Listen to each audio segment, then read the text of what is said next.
விடுதலை திருநாளாக இருக்கக்கூடிய இன்றைய தினத்திலே தமிழ்நாட்டுக்கு விடுவிக்க வேண்டிய நிதிகளை தராதவர்கள், தமிழ்நாட்டின் பண்பாட்டுக்கு எதிராக போர் நடத்தி கொண்டிருக்கிறவர்கள், கீழடியினுடைய நாகரிகத்திலே கடவுளை காணவில்லை, மதத்தை காணவில்லை என்கிற கோபத்திலே, ஆரிய கலாச்சாரத்தை காணவில்லை என்கிற கோபத்திலே கீழடி நாகரிகத்தையே அதற்கு கீழே புதைக்க வேண்டும் என்று நினைக்கிறவர்கள், 3000 ஆண்டு கால பழமையினுடைய பண்பாட்டை அறிவியல் பூர்வமாக இயற்கையை வழிபடக்கூடியவனாக மட்டுமே வாழ்ந்திருக்கக்கூடிய தமிழனை மத அடையாளங்களற்றவனாக இருந்திருக்கிறான், அறிவில் சிறந்தவனாக இருந்திருக்கிறான் என்கிற பண்பாட்டு அடையாளங்கள் கொண்டிருக்கக்கூடிய கீழடியை புதைக்க வேண்டும் என்று நினைக்கிறார்கள். ஏற்கனவே கீழடி நாகரிகம் மண்ணுக்குள்ளே புதைந்துதான் இருந்தது.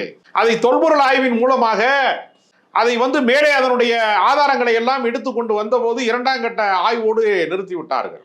அதற்கு பின்பு தமிழ்நாடு அரசு தான் அதற்கு பொறுப்பேற்றுக் கொண்டு அதற்கு நிதி வழங்கி இன்றைக்கு கீழடியினுடைய நாகரிகத்தை உலகத்துக்கே தெரிவிக்கக்கூடிய அளவிற்கு கீழடி தமிழர்களினுடைய ஒரு தாய்மடி என்பதை இந்த உலகத்துக்கே சொல்லக்கூடிய அந்த நாகரிகத்தை எல்லாம் மறைக்க வேண்டும் என்று மத்திய அரசாங்கம் நினைக்கிறது.